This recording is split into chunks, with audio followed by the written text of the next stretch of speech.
ठीक है। सो हाँ, मैंने चेक किया, इसका इंटीग्रल 0 से लेकर के 1 के बीच में, ठीक है। तो इसका इंटीग्रल कुछ ऐसा आ रहा था, ax³ / 3 + bx² + 2 + cx, ठीक है। अब मैं ऐसा बोल रहा हूं कि क्या यहां पर मुझे प्लस d लिखना पड़ेगा, प्लस कांस्टेंट ऑफ इंटीग्रेशन लिखना चाहिए? नहीं। नहीं, नहीं। क्योंकि ऑलरेडी ये डेफिनेट इंटीग्रल्स के फॉर्म में है। सो जब 0 रखेंगे तो उड़ जाएगा पूरा, 0 रखेंगे तो पूरा का पूरा 0 हो जाएगा, और जब 1 रखेंगे तो क्या आएगा भाई? आएगा a/3 + b/2 + c, ठीक है। और इसी चीज को मैं ऐसा लिख सकता हूं भाई, 2a + 3b + 6c, this thing divided by 6 - 0। आपको पता है ये वाली चीज भी 0 है।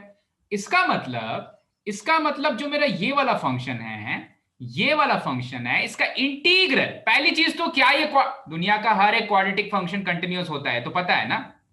तो ये क्वाड्रेटिक फंक्शन भी कंटिन्यूअस है, हाँ। ठीक है। और 0 से 1 के बीच में इसका इंटीग्रल 0 भी हो जा रहा है। इसका मतलब कम से कम इसका एक रूट 0 से 1 के बीच में लाई करेगा। क्लियर है? हाँ। ठीक है। अब ये मुश्किल क्यों है, ये मेथड मुश्किल क्यों है, ये एग्जाम में आ सकता है।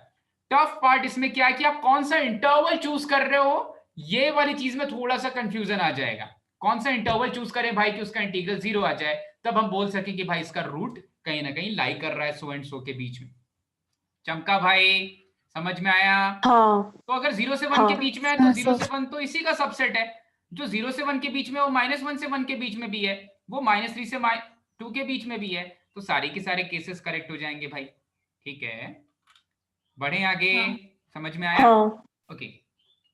अब क्या होता है इंटीग्रल्स का, जब एक फंक्शन में लिमिट आ जाए और दूसरे फंक्शन में इंटीग्रल आ जाए, ठीक है। सो अगर मुझे कोई ऐसा बोले कि इंटीग्रल्स कुछ इस फॉर्म के हैं, ठीक है, integrals with limits, integrals with limits, ठीक है। सो कुछ ऐसा है,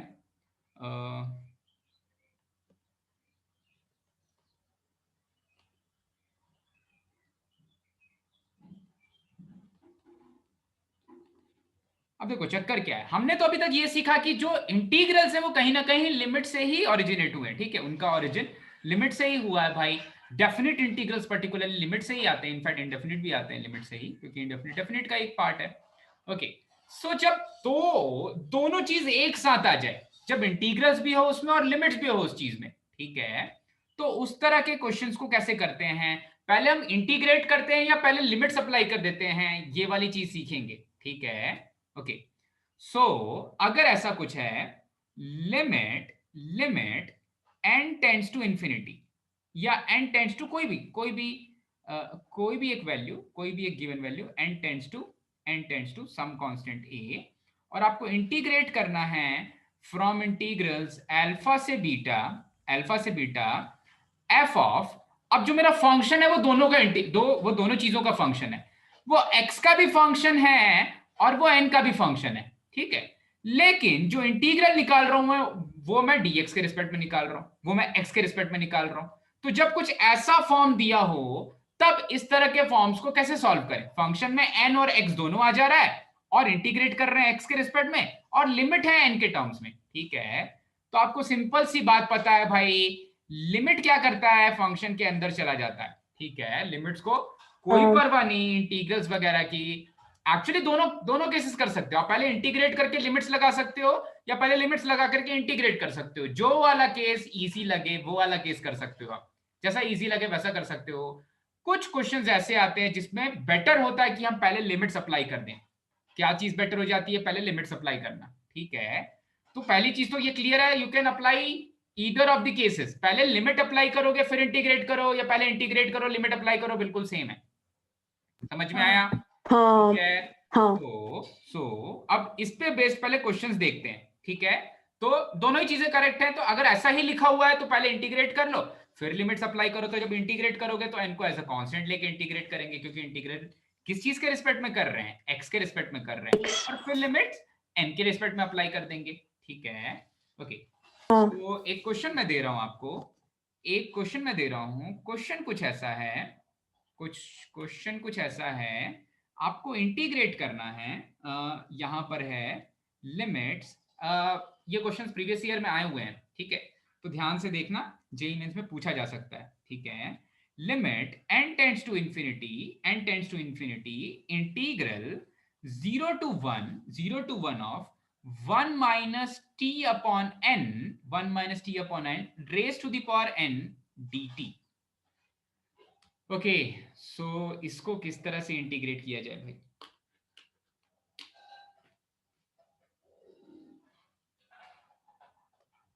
तो कहीं ना कहीं कौन सी चीज ज्यादा टफ लगती है आपको? कौन सी चीज करना मुश्किल है ज्यादा? कौन सी चीज कि सभी के सभी फंक्शंस दे दिए जाए तो मैं उसको इंटीग्रेट, ऐसा मैंने पढ़ा दिया है कि all functions are not integrable. ऐसा नहीं कि वो फंक्शंस के अंदर का एरिया नहीं है, एग्जिस्ट नहीं करता, इंटीग्रेट नहीं कर सकते हैं भाई। उसका जो आउटपुट आ रहा है वो किसी फंक्शन के फॉर्म में हम नहीं लिख सकते हैं, ठीक है? तो कभी भी किसी भी प्रोसेस में, किसी भी स्टेप में मोस्टली ऐसा होगा कि इंटीग्रेट करना मुश्किल हो जाएगा, इंटीग्रेट करना मुश्किल होगा, ठीक है? जैसे कि इस केस में हो रहा है, इंटीग्रेट करना मुश्किल है, इंटीग्रेट करना मुश्किल है। ओके, तो फिर इंटीग्रेट करना मुश्किल है, तो फिर अच्छा अभी तो 1 माइनस टी अपॉन एन है, 1 माइनस 3 टाइम्स ऑफ 3 स्क्वायर।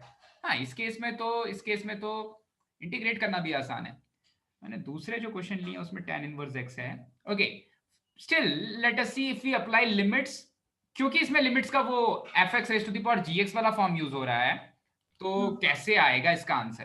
ठीक है, मैं ऐसा नहीं बोल रहा हूं कि आपको लिमिट ही अप्लाई करना है, आपको जो इजी लगे आप वो अप्लाई कर सकते हो, पर बेटर है मोस्ट ऑफ द केसेस में कि लिमिट्स पहले अप्लाई कर दो, ठीक है? ओके, सो अगर इस केस में मैं लिमिट अप्लाई करूंगा, अगर इस केस में मैं अंदर वाले फंक्शन में पहले लिमिट अप्लाई करूंगा, क्योंकि लिमिट तो कहीं भी चला जाता है, लिमिट तो अंदर भी जा सकता है, तो ये वाली चीज कुछ कुछ कैसे दिखेगी? मैंने इसके अपर लिमिट लोअर लिमिट को, मेरी आवाज आ रही है ना? हाँ सर। मैंने इसके अपर लिमिट लोअर लिमिट को डिस्टर्ब नहीं किया, मैं सिंपली लिमिट्स को अंदर लेके चला गया, और आप जैसे ही इस क्वेश्चन को देखोगे ये वाली चीज चमक जाएगी कि कौन सा फॉर्म है भाई? fx raised to the power gx, मतलब infinity raised to the power 1 raised to the power infinity का फॉर्म है, क्योंकि जब n इंफिनिटी को टेंड कर रहा है तो ये 1 नीचे वाली चीज 1 माइनस 0 हो जा रही है और ऊपर वाली चीज इंफिनिटी को टेंड कर रही है, ठीक है?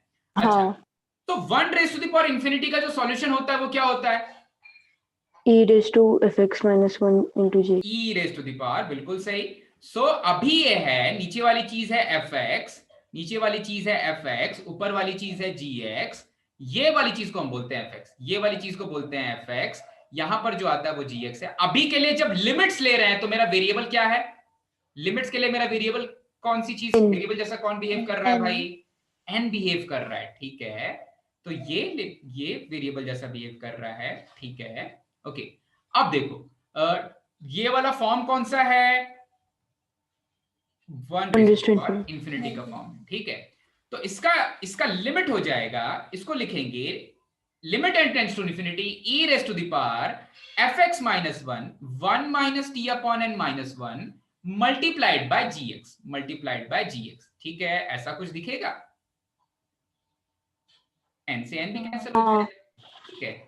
और इंटीग्रल के साथ अभी भी dt है, ठीक है? तो आप बिल्कुल कंफ्यूज मत होना लेबनीज फॉर्म में और ये वाला फॉर्म में, ठीक है? फिर से इस बार मैं सिखाऊंगा लेबनीज रूल, वो derivative of upper divided by, फिर अपर लिमिट को सब्स्टिट्यूट करते हैं multiplied by derivative of lower, और लोअर लिमिट को सब्स्टिट्यूट करते हैं, वो वाली चीज और ये वाली चीज एग्जाम में कंफ्यूजिंग नहीं होनी चाहिए, एग्जाम में दिखना चाहिए भाई इधर लिमिट इंटीग्रल है उधर डेरिवेटिव इंटीग्रल है, ठीक है? दिखना चाहिए ये वाली चीज, चमकनी चाहिए, ओके? तो ये है इंटीग्रल ऑफ 0 to 1, अभी है limit n tends to infinity,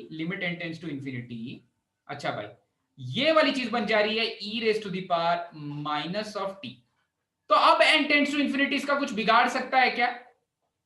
नहीं, क्योंकि अब तो मेरा वेरिएबल केवल t के टर्म्स में है, तो मुझे सिंपली इस चीज को इंटीग्रेट करना है, e raise to the power minus of t को इंटीग्रेट करना है, तो e raise to the power minus of t का integral with respect to t क्या आ जाएगा?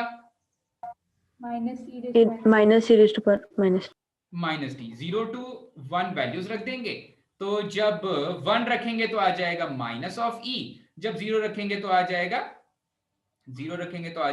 e raised to 1, ठीक है, तो फाइनल आंसर क्या आ जाएगा भाई, 1 माइनस ई, 1 माइनस ई आ जाएगा फाइनल आंसर। क्लियर है? रेज टू -1 ना? हाँ sir. Raise to the power minus of 1, हाँ -1, हाँ रेज to the power minus of 1। Okay, जब 0 रखेंगे तो आ जाएगा हाँ माइनस ऑफ 1 माइनस, हाँ ठीक है। So 1 minus e raise to the power minus of 1, ठीक है, या सिंपली इसको लिख लेंगे 1 माइनस 1 अपॉन ई, ठीक है। सो और कुछ क्वेश्चंस करते हैं इसी पे बेस्ड, जहां पर कि ऐसा एक क्वेश्चन प्रीवियस ईयर में आया हुआ है, बाकी क्वेश्चंस कहीं इधर उधर से उठाए हुए हैं, ठीक है। तो और क्वेश्चंस चेक करते हैं। हाँ बेटा केवरी, क्या हुआ बेटा? जब 1 रेज़ टू इंफिनिटी जब फॉर्म होता है तब ये होता है क्या, रूल होता है? हाँ 1 raise to the power infinity जब 1 को टेंड करे और इंफिनिटी को टेंड करे, fx और gx, तो उसका फॉर्म होता है e raise to the power fx minus 1 multiplied by gx, लेकिन लिमिट कभी भी साथ नहीं छोड़ता। उसमें लिखते हैं लिमिट एंड यहां पर x है, लिमिट x टेंड्स टू जो भी वैल्यू जा रही है, लिमिट x टेंड्स टू जो भी वैल्यू जा रही है, ठीक है। और लिमिट की प्रॉपर्टी होती है कि वो फंक्शन के पास जाता है, वो फंक्शन के पास जाता है तो लिमिट इधर ऊपर चला जाएगा। तो ये कुछ ऐसा होता है, e raise to the power limit x tends to, जहां पर भी हो रहा है ये चीज, जहां पर भी वो अंदर वाली चीज 1 को टेंड कर जा रही है, ऊपर वाली चीज इंफिनिटी को टेंड कर जा रही है, ये हो जाता है e raise to the power limit x tends to a fx minus 1 multiplied by g of x, ठीक है, समझ आया। हाँ भाई। तो हाँ, और क्वेश्चंस देखते हैं भाई इस पे बेस्ड, हो सकता है पूछ ले, एक बार पूछ चुका है तो। So limit n tends to infinity integral of 0 to infinity cos of x, इसका integral with respect to x divided by 1 plus tan inverse x का पावर n, ठीक है। ये वाला क्वेश्चन पूछा गया था, ठीक है, वो ऊपर वाला क्वेश्चन तो ऐसा ही था, ये वाला क्वेश्चन पूछा गया था। अब इस तरह के क्वेश्चंस को सॉल्व करने के लिए पहली चीज क्या देखनी चाहिए, n टेंड्स टू इंफिनिटी, ठीक है, n टेंड्स टू इंफिनिटी। तो 0 से इंफिनिटी तक वेरी कौन सी चीज कर रही है, n तो इंफिनिटी को ही जा रहा है, 0 से लेके इंफिनिटी तक क्या वेरी कर रहा है, x वेरी कर रहा है, ठीक है। ध्यान से देखना क्वेश्चन आया हुआ एग्जाम में, यहां पर ये जो x है ये कभी तो 0 है कभी तो इंफिनिटी है, ठीक है। अब आप बताओ मुझे कि अगर दुनिया की कोई चीज है जिसकी वैल्यू 0 से लेकर के 1 के बीच लाई कर रही है, 0 से लेकर 1 के बीच लाई कर रही है, मैं उसको पावर दे रहा हूं इंफिनिटी का, उसका क्या होगा, 0 हो जाएगी, ठीक है। अच्छा, और दुनिया की कोई चीज है जो 1 से बड़ी हो जा रही है, जब चीजें 1 से बड़ी हो जा रही हैं, तो फिर उसको अगर पावर देंगे इंफिनिटी तो क्या होगा, उसका इंफिनिटी पहुंच जाएगा। चलो करेक्ट है। तो जब ऐसा कोई केस बने मेरा लिमिट के साथ इंटीग्रल का, तो मुझे चेक करना है कि क्या ये केसेस बन रहे हैं, क्या कहीं पर 0 से 1 के बीच आउटपुट आ रहा है और कहीं पर फिर 1 से बड़ा आउटपुट दे रहा है क्या, x ये आउटपुट दे रहा है क्या भाई, x ये आउटपुट दे रहा है क्या, कभी कभी 0 से 1 के बीच वैल्यूज लाई कर रही है और कभी 1 से बड़ी हो जा रही है वैल्यू, ठीक है। तो क्या x ये आउटपुट दे रहा है, अगर x ये आउटपुट दे रहा है तो हम इसको पीस वाइज इंटीग्रेट करेंगे, पीस वाइज ब्रेक कर देंगे, ठीक है। तो देखो, तो इसको कुछ ऐसा लिखेंगे, इंटीग्रल अब कहां से कहां तक ये चीज हो रही है, ऐसा कौन सी वैल्यू है, x को ऐसी कौन सी वैल्यू दे दे कि वहां पर 1 आ जाए आउटपुट, tan इनवर्स में x को ऐसी कौन सी वैल्यू दे दे कि वहां पर 1 आ जाए आउटपुट, पाई बाय 4। हाँ थोड़ा बुद्धिजीवियों, थोड़ा दिमाग लगाओ भाई, tangent of 1, tan inverse of tan of 1 ना 1 आएगा भाई, ठीक है। तो अब ध्यान से देखना, मैं डायरेक्टली लिमिट अंदर रखूंगा, लेकिन उसके पहले मुझे अपने इंटीग्रल को ब्रेक करना पड़ रहा है, क्योंकि कभी कभी इंटीग्रल में वो वाली पूरी की पूरी चीज 0 होने वाली है, उसका रीजन क्या है, क्योंकि बाहर में जो बैठा हुआ n है वो तो हमेशा इंफिनिटी है, तो ये वाले इंफिनिटी को क्या चाहिए, कोई नंबर 0 से लेके 1 तक या कोई नंबर 1 से बड़ा, ठीक है, या आउटपुट दे देगा 0 या इंफिनिटी। वहां से कुछ हेल्प मिल सकती है उस लिमिट की, ठीक है। तो मैं इसको ब्रेक कैसे करूंगा, 0 टू tan of 1.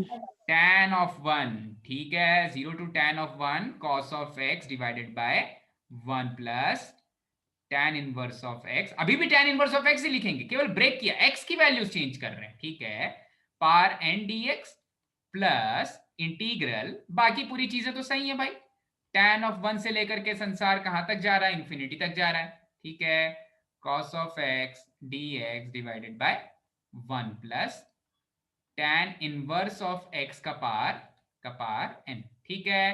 पहले वाली चीज, पहले दूसरे वाले के बारे में बात कर लेते हैं।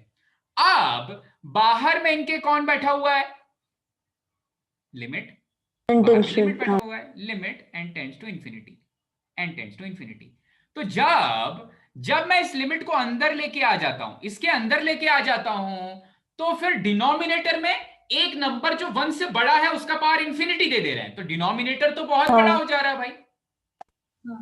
cos ऑफ x बेचारा, cos ऑफ x की वैल्यू तो 0 से 1 के बीच ही है, ठीक है, -1 से 1 के बीच है, ठीक है। तो ये वाली पूरी चीज अपने आप ही गायब हो जा रही है, जब लिमिट इसके साथ आके मिल रहा है तो ये पूरा का पूरा फंक्शन ही गायब हो जा रहा है भाई, गायब नहीं हो जा रहा है, नहीं चमका।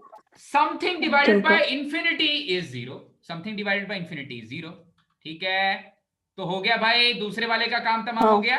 पहले वाले के बारे में सोचो, पहले वाले के बारे में सोचते हैं, ये हो जाएगा फिर से लिमिट कहीं पर भी फंक्शन खोजता है भाई, लिमिट अपना वेरिएबल खोजेगा, लिमिट का वेरिएबल n के पास है, tan इनवर्स ऑफ x का पावर n उसके पास है, तो लिमिट खोज रहा है अपना variable, 0 to tan of 1 limit vary कर रही है, लेकिन लिमिट वाली चीज अंदर चली जाएगी भाई, limit n tends to infinity, तो अंदर चला गया, अंदर गया तो उसको क्या दिखा, cos ऑफ x एक कांस्टेंट है उसके लिए, 1 प्लस tan इनवर्स x तो एक कांस्टेंट है लेकिन उसका पावर जो है वो वेरिएबल है।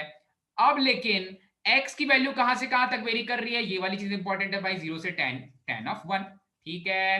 तो एक्चुअली में जो अंदर में रखी हुई वैल्यू है वो तो लाई कर रही है 0 से 1 के बीच में, 0 से 1 के बीच में कोई वैल्यू, उसका पावर इंफिनिटी 0 हो जाता है, तो एक्चुअली बचा क्या, integral 0 to tan of 1 cos of x dx, क्योंकि जब n नहीं बचेगा तो लिमिट का कोई काम ही नहीं है, तो ऐसा आ जाएगा 0 to tan of 1 cos of x dx, ठीक है, equals to integral 0 to tan of 1 cos x dx। अब इसको इंटीग्रेट कर दो, तो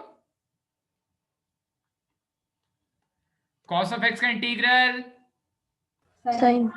sin ऑफ x, रख दो 0 और tan ऑफ 1, 0 और tan ऑफ 1 रख देंगे तो क्या हो जाएगा, ये वाली चीज हो जाएगी sin of tangent of 1 minus sin of 0, तो फाइनल आउटपुट क्या आ जाएगा, sin ऑफ टेंजेंट ऑफ 1। चमका भाई, समझ में आ गया? हाँ सर वो लास्ट स्टेप मतलब वो ग्रीन वाला मार्क किया ना, वो एक और बार समझाइए ना। हाँ बेटा, लास्ट वाले स्टेप में मैं क्या बोल रहा हूं कि वो ग्रीन मार्क किया, हाँ, जो 0 से tan इनवर्स 1, जो 0 से tan इनवर्स 1 जब उसमें वैल्यू रखोगे ना, तो tan इनवर्स x की वैल्यू 0 से 1 के बीच में लाई करेगी, क्योंकि tan inverse of tan of 1 दे देगा, आउटपुट हमेशा उससे छोटा है, ठीक है। अरे tan इनवर्स इंक्रीजिंग फंक्शन होता है, ये तो चीज सभी को पता है ना भाई, नहीं पता? tan इनवर्स का डेरिवेटिव क्या होता है, 1/1 प्लस x स्क्वायर, संसार में हमेशा पॉजिटिव है, तो tan इनवर्स इंक्रीजिंग होता है, ठीक है।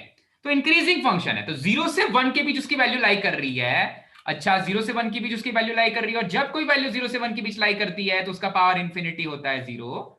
ये वाली चीज तो पता है ना, 0.1 को 0.1 से मल्टीप्लाई करो, फिर 0.1 से मल्टीप्लाई करो, फिर 0.1 से मल्टीप्लाई करो, करते जाओ तो बहुत छोटा नंबर बन जाएगा और टेंड करेगा 0 को, वही वाली चीज लिख दी। तो ये tan इनवर्स x हो गया 0 हो गया, बचा cos of x divided by 1, बस इंटीग्रेट कर दिया, उसके बाद चमक गया भाई। हाँ सर। चलो एक लास्ट क्वेश्चन इसका कर लेते हैं फिर से, इसीलिए क्योंकि शायद वो पूछ ले मेंस में। ओके, सो ये है इंटीग्रल ऑफ, ये आसान है, लिमिट है n tends to infinity, limit है n tends to infinity, integral है 0 से लेकर के 7 तक e raise to the power x divided by e raise to the power x divided by 1 plus x का पावर n dx।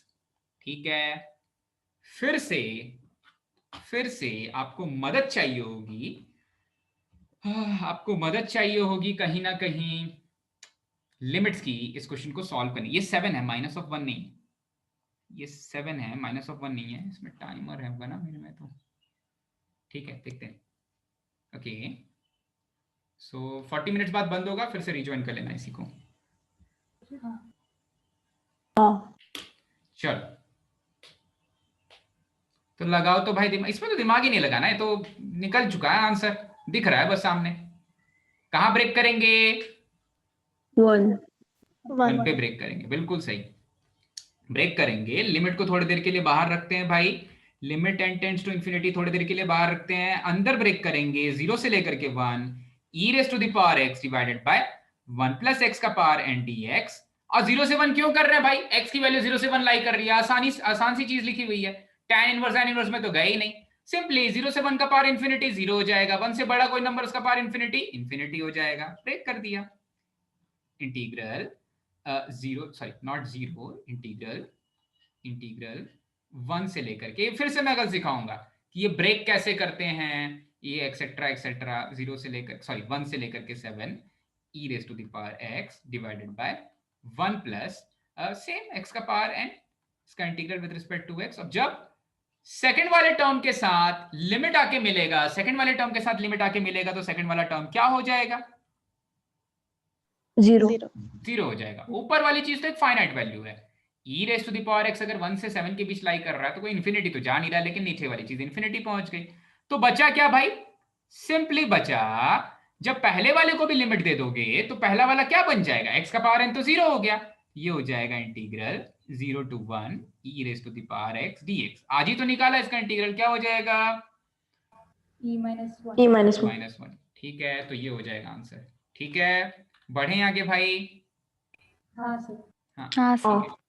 ओके, एक formula है कुछ ऐसा, integral of integral of a से b f ऑफ x तो है, लेकिन मेरे पास डेरिवेटिव में अब x नहीं है, डेरिवेटिव में है gx, तो फिर क्या करेंगे, इसका इंटीग्रल किसके बराबर हो जाएगा? तो यहां पर काम आएगा मेरा सब्स्टिट्यूशन, कैसे सब्स्टिट्यूट करते हैं वैल्यूज को। ओके, तो इस तरह के इंटीग्रल्स में कैसे प्रोसीड करना है भाई? gx को t। सही चमका, g ऑफ x को ले लेंगे t। अब जब भी मैं अपना x चेंज करता हूं, x को कुछ भी सब्स्टिट्यूट करता हूं, तो पूरा का पूरा लिमिट चेंज हो जाता है भाई, उसके अपर लिमिट और लोअर लिमिट्स चेंज हो जाते हैं। ठीक है, तो gx का कहीं ना कहीं इंपैक्ट आएगा पूरे फंक्शन के अपर लिमिट और लोअर लिमिट में। क्लियर है? हाँ। ओके ओके, ठीक है। सो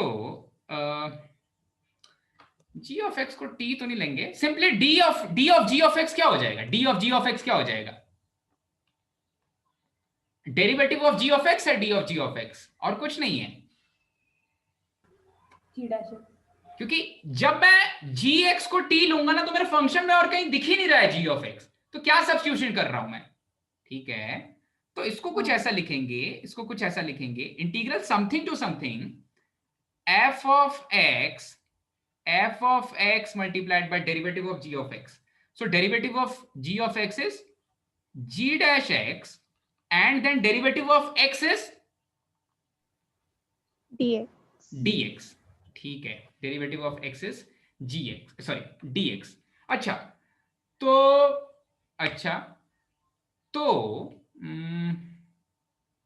इसमें एग्जैक्ट फंक्शन भी मुझे देना पड़ेगा, इसके लिए डायरेक्ट फॉर्मूला मैं नहीं लिख पाऊंगा, क्योंकि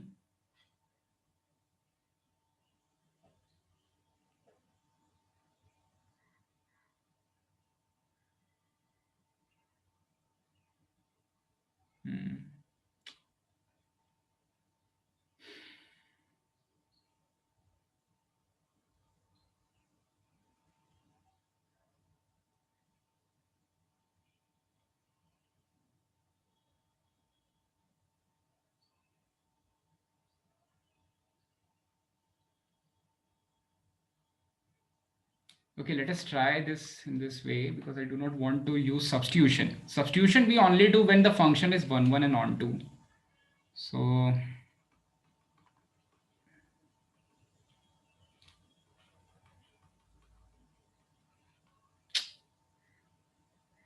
टफ हो जाएगा। जब g of x t है तो f of x क्या है?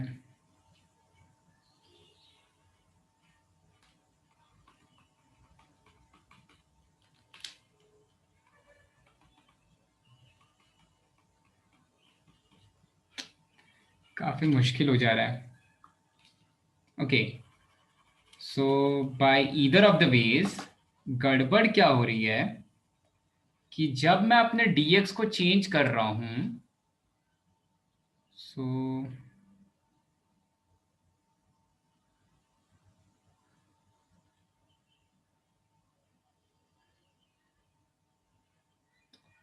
ये लिमिट तो x की है, ये लिमिट अभी gx की है, अब लिमिट बनेगी x की, अब लिमिट बनेगी x की। ठीक है, हाँ ठीक है फाइन, ठीक है। सो जब मैं d ऑफ gx को, d ये कोई फॉर्म नहीं है, ये मैंने खुद से ही क्रिएट किया था एक क्वेश्चन देख करके। ओके, सो जब d ऑफ gx की बात हो रही है, d ऑफ gx की बात हो रही है, तो मैंने सिंपली d ऑफ gx को डिफरेंशिएट कर दिया। ठीक है, अब होता क्या है इंटीग्रल्स में, होता क्या है इंटीग्रल्स में कि ये वाला जो चीज है ना, ये वाला जो चीज है ये अपने लिमिट डिसाइड करता है, ये लिमिट डिसाइड करता है। ठीक है, तो इस वाले चीज से हम कहां पहुंच जा रहे हैं, x पे पहुंच जा रहे हैं। तो पहले limit g of x decide कर रहा था, अब लिमिट x डिसाइड करेगा, अब लिमिट x डिसाइड करेगा। ठीक है, तो पहले g ऑफ x की वैल्यू थी a, g ऑफ x की वैल्यू थी a, तो जब g ऑफ x की वैल्यू a है तो x की वैल्यू क्या होगी, जी इनवर्स ऑफ ए। अभी भी f ऑफ x तो x का ही फंक्शन है, सबसे अच्छी चीज। सब्स्टिट्यूशन करते तो क्या होता, f ऑफ x को भी t में लेके जाना पड़ता। ठीक है, तो ये चीज बहुत क्रिटिकल है कि जब लिमिट्स की बात होती है तो लिमिट्स मेरे फंक्शन पर डिपेंड नहीं कर रहा है, लिमिट्स मेरे डेरिवेटिव के अंदर जो चीज लिखी हुई है उसके ऊपर डिपेंड करता है।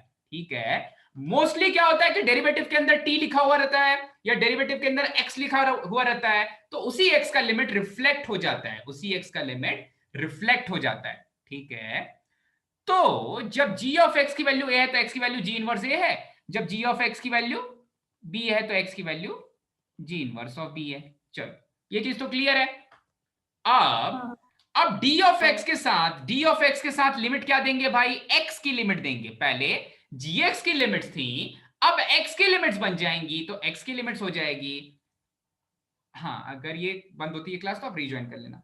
तो x की लिमिट्स हो जाएंगी, यहां पर a की जगह पर लिखेंगे g inverse a, g inverse of a, और b की जगह पर लिखेंगे g inverse of b, g inverse of b। ठीक है, चमका क्या भाई? याद रखने वाली चीज क्या है कि लिमिट्स जो है वो किस चीज के ऊपर डिपेंड कर रही है, एक्चुअली इस g ऑफ x। मैंने जानबूझ करके उसको f ऑफ x से दूसरा कोई फंक्शन ले लिया है, तो जो लिमिट्स है वो ये डेरिवेटिव के अंदर जो लिखा हुआ है उसके ऊपर डिपेंड करता है। ठीक है, होता है ना भाई, एक्स स्क्वायर इधर बैठा रहता है, इधर x बैठा रहता है, तो इस x के ऊपर डिपेंड करता है, ना कि x स्क्वायर के ऊपर डिपेंड करता है। ठीक है, ओके चलो ठीक है। सो एक क्वेश्चन करते हैं इसके ऊपर, क्योंकि एक्चुअली में क्वेश्चन ही दिया हुआ था बुक में, ये चीज तो ऐसे ही नोट करने के लिए दे दी। सो क्वेश्चन कुछ ऐसा है, क्वेश्चन है इंटीग्रल ऑफ -1 से +1। अब ध्यान देना, आपको ऐसा लग रहा होगा कि ये लंबे क्वेश्चंस हैं, पर ये लंबे क्वेश्चंस नहीं है, एक स्टेप में ही आंसर निकल रहा है, तो सारे क्वेश्चंस कुछ ऐसे ही दिखेंगे। ठीक है, ओके तो आ सकते हैं एग्जाम में। Okay, -1 to +1 x square ln x square derivative of ln x, x square multiplied by derivative of ln x। तो ये जो लिमिट्स हैं ये x स्क्वायर की नहीं है, ये डेरिवेटिव, ये ln x की लिमिट्स हैं, ये ln x डिसाइड कर रहा है वो लिमिट्स क्या होंगी। इधर में बैठा हुआ ln x बताता है भाई लिमिट क्या होगी, तो उसका इंटीग्रल क्या होगा, आप सोचो तो।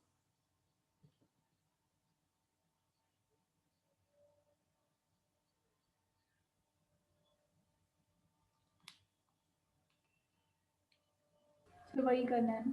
हाँ बिल्कुल सेम करना है। पहले d ऑफ ln x निकालो, पहले लिमिट्स के बारे में मत सोचो, एक्स स्क्वायर को एज इट इज रखो, d of l n x क्या हो जाएगा? Derivative of l n x क्या होता है? 1/x और x का डेरिवेटिव dx।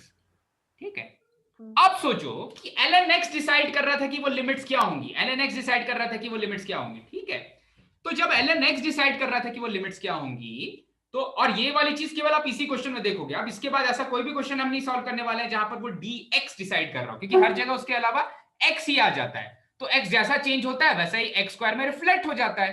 तो इसलिए हम लिमिट्स के बारे में इतना नहीं सोचते हैं, पर डेरिवेटिव के अंदर जो चीज लिखी रहती है ये चीज ही डिसाइड करती है मेरी लिमिट्स क्या होंगी। क्लियर है ये चीज? फिर से एक बार समझाऊं क्या? नहीं समझ में आया तो समझ में आया? ठीक है, इसके बाद क्या होगा, हम हर जगह पर यहां पर देखेंगे dx लिखा हुआ है, हम सोचेंगे अच्छा x की वैल्यू 5 है तो ये फंक्शन की वैल्यू क्या होगी। ऑब्वियसली वो x एक पार्ट बन जाएगा फंक्शन का। अगर इधर में ln x और dx रहता तो ये x एक पार्ट बन गया फंक्शन का। तो जब x की वैल्यू 5 है तो फंक्शन का आउटपुट क्या है, जब x की वैल्यू 2 है तो फंक्शन का आउटपुट क्या है, कुछ उसी में रिफ्लेक्ट हो जाता है। अभी x स्क्वायर और ln x बिल्कुल डिफरेंट फंक्शंस हैं, तो अभी पार्ट नहीं बना उसका।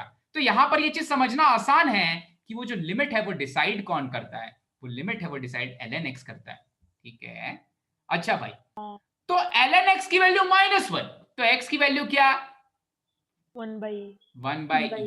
ln x की वैल्यू 1, तो x की वैल्यू e। ठीक है, तो आंसर क्या आ जाएगा भाई?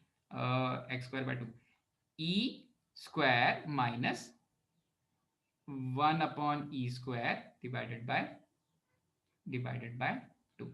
ठीक है, क्लियर है भाई? हाँ सर। ओके, चल अब आ जाओ आप एनसीईआरटी के कुछ क्वेश्चंस पे। यहां तक सभी को समझ में आया? हाँ सर। याद रखना, कभी एग्जाम में आ जाए तो मजा आ जाएगा भाई, ये चीजें एग्जाम में फंस जाए तो। ओके 7.8 आएगा ना इसके पहले, 7.8 हमने कर लिया, सो 7.9 आ जाएगा। अच्छा सो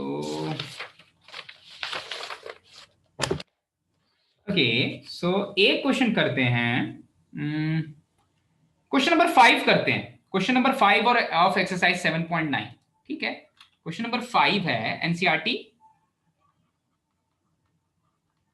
ओके 7.9 का क्वेश्चन नंबर 5 ठीक है, ये बोल रहा है इंटीग्रल 0 to π/2, इंटीग्रल 0 से लेकर के π/2 cos of 2x its integral with respect to x निकालना है। अब देखो सब्स्टिट्यूशन क्या होगा, यहां पर तो dx ही बैठा हुआ है, तो dx एक पार्ट बन गया, एक एंटिटी बन गई जो cos 2x को डिफाइन कर रहा है। तो जैसे सिंपली डिफाइन करते हैं, जैसे सिंपली इंटीग्रेट करते हैं वैसा इंटीग्रेट कर लेंगे।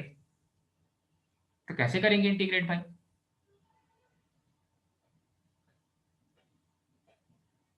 sin 2x/2 और फिर लिमिट्स।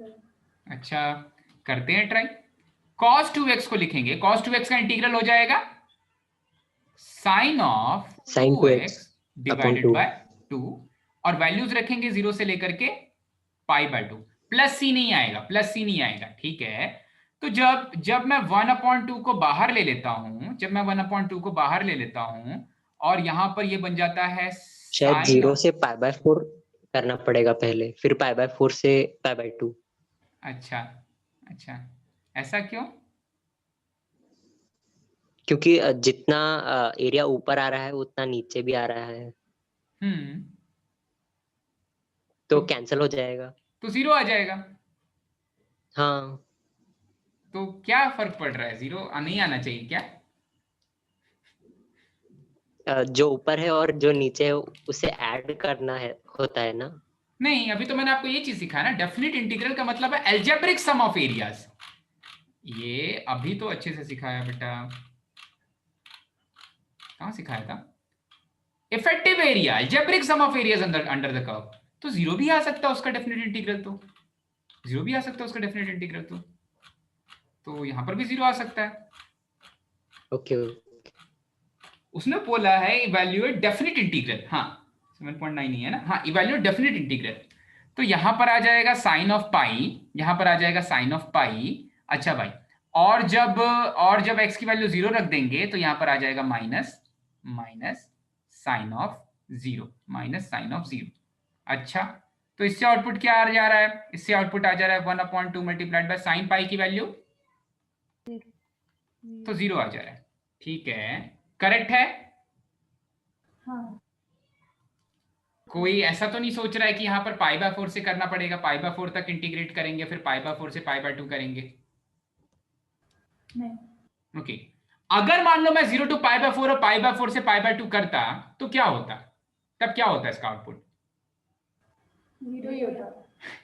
तब भी 0 ही होता, क्योंकि cos 2x का जो ग्राफ है वो कैसा दिखेगा? देखते हैं cos 2x का ग्राफ कैसा दिखता है। ऐसा दिखेगा। cos 2x का सबसे पहले तो पीरियड क्या हो जाएगा? पाई। हाँ, ये हो गया 0 से लेकर के पीरियड हो गया पाई ना। अरे cos का बनाना है ना।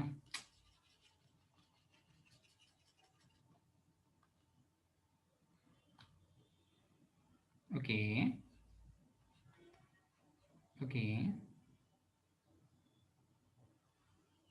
हाँ, तो ये वाला पॉइंट है, ये वाला पॉइंट है पाई। इसका हाफ, ये वाला पॉइंट क्या होगा भाई? π/2 होगा। ये cos 2x का ग्राफ है, ठीक है। तो 0 से लेके π/2 डेफिनेट इंटीग्रल फाइंड करने को बोल रहा है, तो थोड़ा सा टू द स्केल नहीं बना है, पर ये हो गया ना, ये वाला और ये वाला, ये वाला और ये वाला। एक्चुअली में ये एरियाज भी याद रखनी है, मैं बताऊंगा अभी। ये वाली एरिया +1 -1 आ जाती है, तो ये दोनों एक दूसरे को कैंसिल कर दे रहे, ठीक है। ओके, यहां से तो जो चीज मैं चाहता था वो चीज सीखने को नहीं मिली। इसको नोट कर लिया सभी ने? पढ़े आगे? अच्छा, अगर ठीक है, हम बात करेंगे बाद में। अगर एरिया फाइंड करने को बोलता ना, एरिया अंडर द कर्व, तब एरिया को हम पॉजिटिव करके लिखते हैं। Definite integral gives the effective sum of area, ठीक है। तो सब्स्टिट्यूशन कैसे किया, ये क्लियर हुआ सभी को? हाँ, चलो अब मान लो कि मुझे इंटीग्रल चाहिए। अगर ये बंद होता है तो रीजॉइन कर लेना इसी को, ठीक है। हाँ भाई, मुझे इंटीग्रल चाहिए, इंटीग्रल 0 से लेकर के 1 साइन इनवर्स x, बहुत आसान सब्स्टिट्यूशन है। Sine inverse x with respect to x divided by square root of 1 - x², इसका इंटीग्रल चाहिए, ठीक है। क्या करेंगे? साइन इनवर्स x को t ले लेंगे। चलो, बिल्कुल सही, ये चीज भी सही है। साइन इनवर्स x को t ले लेंगे, ठीक है। तो जब x की वैल्यू 0 है तो t की वैल्यू 0 हो जाएगी। देखो तो, साइन इनवर्स x को ले लिया t, तो अब सारी चीज dx divided by square root of 1 - x²,